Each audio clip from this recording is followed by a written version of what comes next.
Gimana rasanya? Kebangun di sebuah kapal angkasa, dikira sendirian ternyata kapal yang ditumpangi penuh dengan makhluk-makhluk ganas kanibal yang bisa menyerang kapan saja.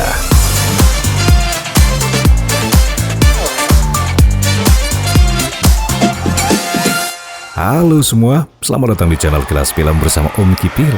Kali ini Om mau ngajak nonton sekilas-kilas lagi film yang rilis tahun 2009. Film keren yang underrated ini punya cerita asik, Pandorum. Ceritanya di satu masa di mana populasi di bumi sudah tidak terbendung lagi dan sumber daya alam sudah sekarat, bumi diambang kehancuran. Mau tidak mau ya, manusia harus mencari planet baru sebagai tempat tinggal untuk melanjutkan kehidupan. Jadi ada sebuah planet bernama Tanis, satu-satunya planet yang ditemukan memiliki komposisi sama seperti bumi. Ada harapanlah untuk ditempati karena terlihat tumbuhan yang hidup di sana. Tanis satu-satunya harapan saat itu. Tiba saatnya, itu di tahun 2174, pesawat luar angkasa yang diberi nama Elysium diluncurkan untuk menuju Tanis. 60.000 orang selama 123 tahun akan pergi ke sana. Perjalanan yang sangat jauh dan lama ini membuat semua orang penumpang kapal harus berada dalam mode hibernasi hingga nanti sampai di tujuan. Nah, satu waktu dalam perjalanannya, salah seorang pria penumpang kapal ada yang terbangun. Pria bernama Bower ini adalah salah satu awak kapal tersebut. Seorang ahli mesin, ia terbangun dengan kondisi lupa akan segalanya. Ada 3 tabung yang berada di dekat Bower. Satu sudah tidak ada lagi orang di tempatnya, satu lagi seorang letnan yang masih berada di dalam tabung. Walau Bower sudah mendapatkan identitas dirinya, ini saat tabung yang ia tempati tertutup kembali. Tapi Bower masih belum bisa mengingat apapun. Dari loker miliknya yang ia temukan, kehilangan ingatan ini sifatnya sementara karena tidur yang panjang. Bower kembali menuju ruangan di mana tabung tempat ia ditempatkan dan berusaha untuk mengeluarkan letnan yang berada di sana. Tapi sia-sia, usahanya tidak berhasil karena tabung itu akan terbuka secara otomatis kalau waktunya tiba. Tidak lama gangguan listrik terjadi di sekitar Bower yang juga membuat tabung yang ditempati rekannya, yakni Letnan Peyton, terbuka. Kedua awak kapal angkasa ini memulai kembali melanjutkan aktivitasnya untuk mengetahui kondisi kapal itu di area lainnya. Mereka masih terjebak di salah satu kabin kapal angkasa tersebut. Pintu menuju keluar terkunci dengan kuat, tidak bisa dibuka karena tenaga listrik yang tidak memadai. Tidak ingin terjebak untuk seterusnya di sana, Peyton meminta Bower untuk mencari jalur lain untuk keluar. Akhirnya ditemukanlah. Bower melewati jalur ventilasi yang dipenuhi dengan kabel-kabel. Ia mulai panik karena terjebak di tempat sempit, tapi akhirnya ia menemukan juga jalur keluar. Bower yang sudah berada di ujung ventilasi itu terjatuh dan menemukan satu kru lain yang sudah lebih dulu keluar dari tabung. Ia juga melewati tempat yang sama, tapi naasnya ia tidak berhasil. Bower mendapatkannya sudah menjadi mayat dan mengering. Bower yang sudah berada di luar mulai bergerak untuk menjelajahi tempat itu. Hanya saja komunikasi Bower dan Peyton terputus. Mereka tidak bisa lagi berkomunikasi. Bower melanjutkan penjelajahannya. Di luar kabin, kondisi kapal benar-benar sepi dan gelap. Bower tidak menemukan tanda-tanda kehidupan di sekitarnya. Tapi sesuatu membuat Bower kaget. Ia melihat seorang wanita tengah mencoba membuka pintu yang tertutup. Terlihat oleh Bower, wanita itu langsung berlari pergi. Bower pergi mengejarnya, tapi ia kehilangan jejak wanita itu. Dalam pengejarannya, Bower melihat sesosok tubuh di hadapannya. Ia masih mengira itu adalah wanita yang ia kejar. Bower mendekatinya perlahan, ternyata itu adalah orang lain yang sudah terbujur kaku tergantung. Bower yang masih kaget karena apa yang ia temukan, makin kaget dengan wanita yang ia kejar menyergapnya. Sergapan wanita itu membuat Bower tidak berkutik. Ia meminta Bower untuk melepaskan sepatunya. Aksi wanita ini terhenti saat mereka mendengar sesuatu di ujung lorong. Bower kembali kehilangan wanita itu yang langsung menghilang pergi. Awalnya Bower ingin mendekati suara tersebut karena penasaran. Tapi ada sekelebat bayangan di atasnya dan sosok yang sangat asing yang ia lihat. Ini membuat Bower mengurungkan niatnya dan memilih pergi berlari. Bower langsung mencari tempat persembunyian. Sesuatu yang ia lihat melintas cepat di hadapannya. Perlahan, dari balik persembunyiannya itu, Bower melihat sosok aneh yang tampak mengerikan. Yang ia lihat bukanlah manusia. Melihat itu, Bower makin cemas dan mundur perlahan. Sementara makhluk itu masih mencari keberadaan Bower. Bauer kembali ke jalur masuk yang menuju ke ruangannya dan berdiam diri di sana. Sialnya, komunikasi yang terputus tersambung lagi. Suara Peyton yang memanggil Bauer membuat posisi Bauer ketahuan. Untung saja serangan makhluk itu tidak mengenainya. Makhluk itu mendapatkan jasad tubuh rekannya yang tergolek di dekatnya. Bauer masih ketakutan dan menceritakan kejadiannya pada Peyton. Ia menenangkan Bauer untuk tetap berada di luar dan terus mencari tahu kondisi di luar kabin, apa yang tengah terjadi di kapal itu. Mereka tidak bisa pergi dari sana atau kembali berputar balik ke bumi karena pesawat ini hanya sekali jalan menuju ke planet yang akan dituju. Orang-orang di kapal itu adalah muatannya untuk ke sana, dan pertaruhan mereka adalah nyawa mereka kalau sampai gagal jika planet yang mereka akan datangi tidak sesuai harapan. Mendengar hal itu, Bauer tidak punya pilihan lain selain menemukan jawabannya. Ia keluar dari persembunyiannya, mengingat istrinya juga berada di kapal itu. Ia tidak mau makhluk itu akan menemukannya lebih dulu. Percakapan Peyton dan Bauer mengingatkan Peyton sebuah bencana terbesar dalam perjalanan ruang angkasa yang pernah terjadi. Satu misi di mana semua awak kapal terkena sebuah sindrom yang dinamakan Pandorum. Seluruh awak dan penumpang kapal itu tewas karena tabung yang mereka tempati dilepaskan ke ruang angkasa.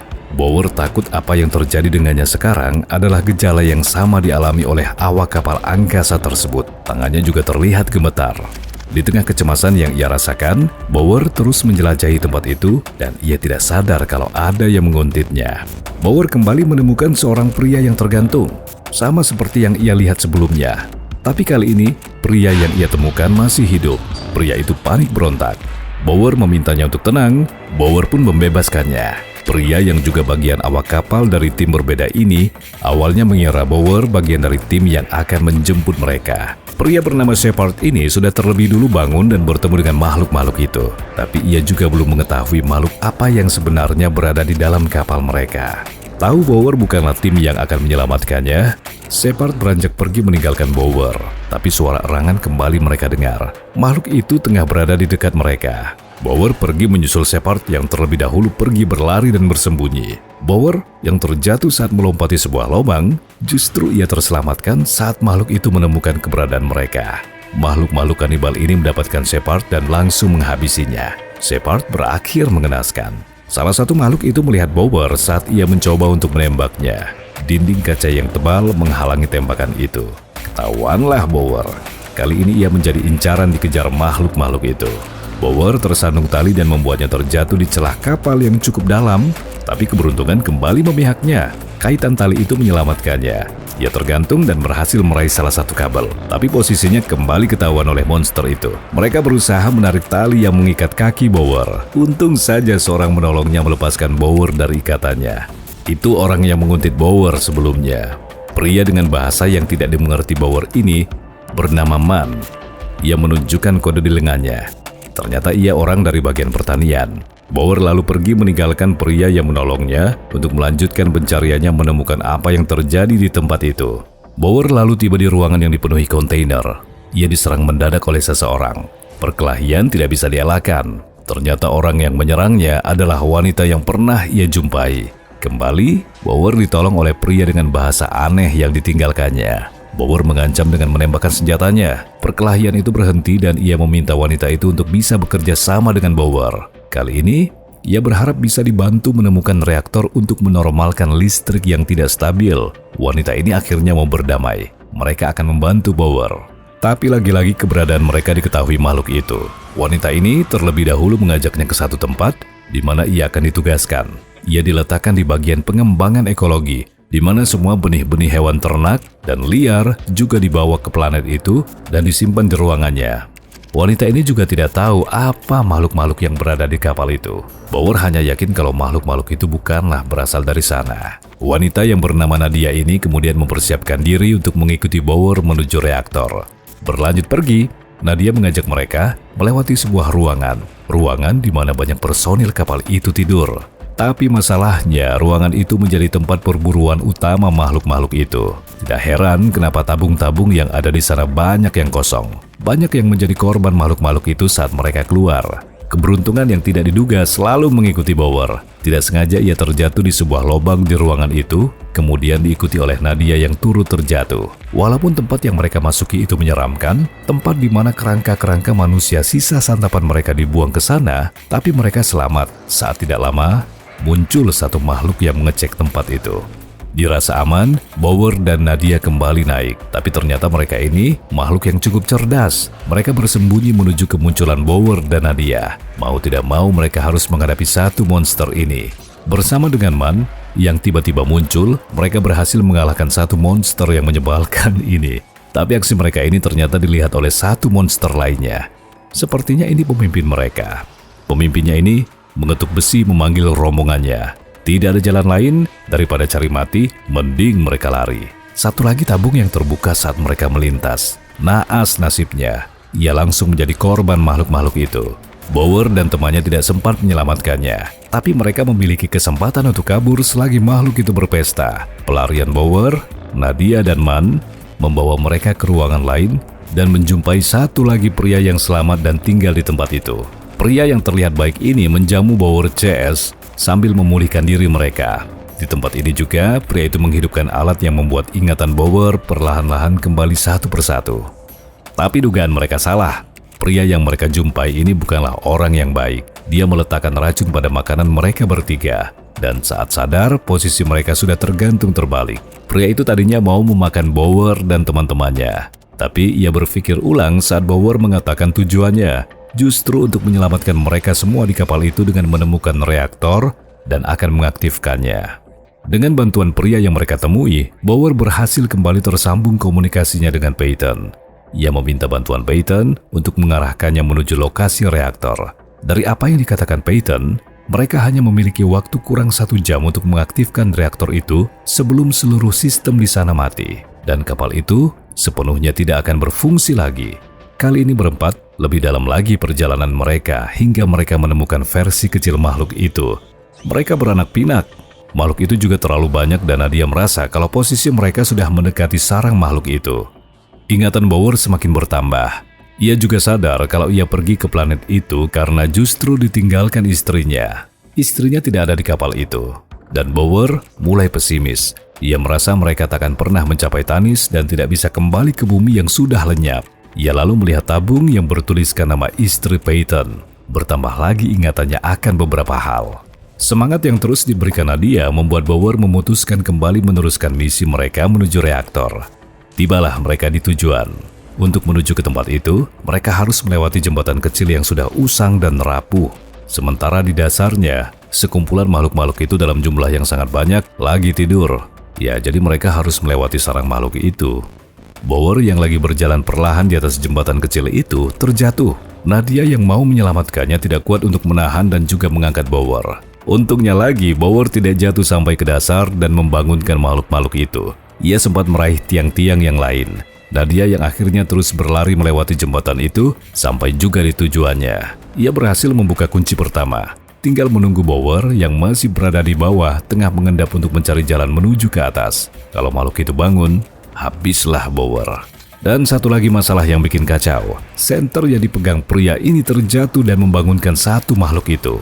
Bower yang baru setengah jalan naik ke atas ketahuan dan membuat erangan makhluk itu membangunkan yang lainnya. Bower berhasil naik ke atas, hanya memiliki beberapa detik lagi untuk mengaktifkan reaktor itu. Ya bisa ditebaklah, Bower sukses dengan usahanya membuat listrik di kapal itu normal kembali. Makhluk-makhluk yang berada di bawah itu nyaris seluruhnya selesai. Tinggal beberapa lagi dalam jumlah sedikit yang selamat, termasuk pemimpinnya. Mereka mengejar rombongan Bower yang segera pergi menuju ruangannya kembali. Man yang menghadapi pemimpin makhluk ini berhasil menghabisinya dan membuatnya terluka. Tapi malang untuk Man, ia juga harus tewas di tangan monster kecil ini. Lalu bagaimana dengan Peyton? Peyton yang masih berada di dalam kabin nampak senang dengan usaha Bower yang berhasil mengaktifkan kembali listrik. Usahanya untuk membuka pintu anjungan yang terkunci berhasil. Tapi nampaknya ada pria lain di sana. Ya, saat Bower pergi, Peyton menjumpai seorang pria yang terjebak di ventilasi. Masih hidup. Peyton menolongnya. Tapi lama-lama pria yang hadir ini sepertinya menghasut Peyton untuk bertindak jahat. Ia menghasut Peyton untuk keluar dari tempat itu sendirian. Tapi Peyton mengurungnya di dalam tabung sampai akhirnya diketahui kalau pria itu adalah bayangan dirinya sendiri. Peyton terkena sindrom yang mereka namakan Pandorum itu. Kesadaran Peyton kembali hilang saat bayangan gelap dirinya ini kembali menguasai dirinya. Bahkan Peyton menghabisi pria yang baru saja tiba. Sementara Bower dengan susah payah akhirnya berhasil pula memasuki ruangan mereka. Tidak menemukan Peyton di tempatnya, Nadia bertanya pada Bower di mana letnannya itu. Bower yang ingatannya telah kembali, tahu kalau pria yang bangun bersamaan dengannya bukanlah letnan yang sebenarnya. Karena Peyton yang asli sudah tewas dan masih dalam posisi duduknya di kursi kokpit. Jadi siapa pria ini? Dia bernama Galo, seorang kopral yang ikut misi tersebut dan terkena sindrom Pandorum. Ia yang menghabisi seluruh awak termasuk Kapten Peyton yang asli sebelum ia masuk ke dalam tabung untuk hibernasi. Galo mengambil alih kapal itu dan mengacaukan rotasinya. Kegilaan Galo membuat sistem kapal angkasa itu kacau. Dan saat ini pun mereka tidak tahu berada di mana. Juga tidak tahu sudah berapa lama mereka tertidur.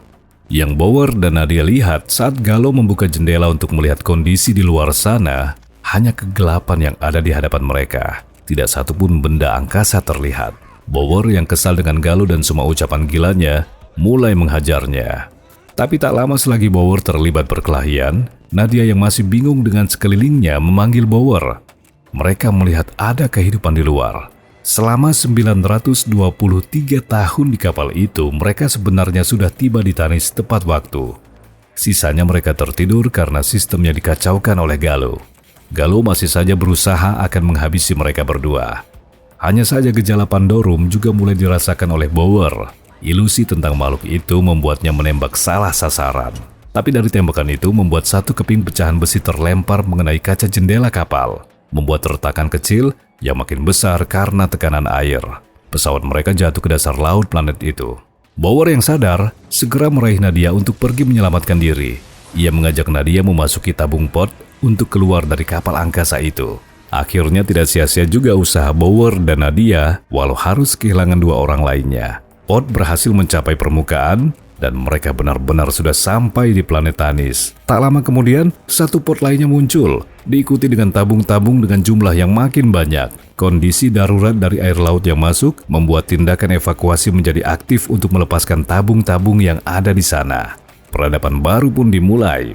Tapi makhluk itu dari mana? Dan apa sebenarnya makhluk yang ada di kapal itu? Makhluk itu diperkirakan manusia itu sendiri yang bermutasi selama hibernasi di pesawat tersebut. Gen mereka berubah saat beradaptasi di lingkungan baru dan persiapan mereka menuju ke planet Tanis. Akhirnya selesai juga film Pandorum ini. Nanti kita lanjut lagi film-film lainnya.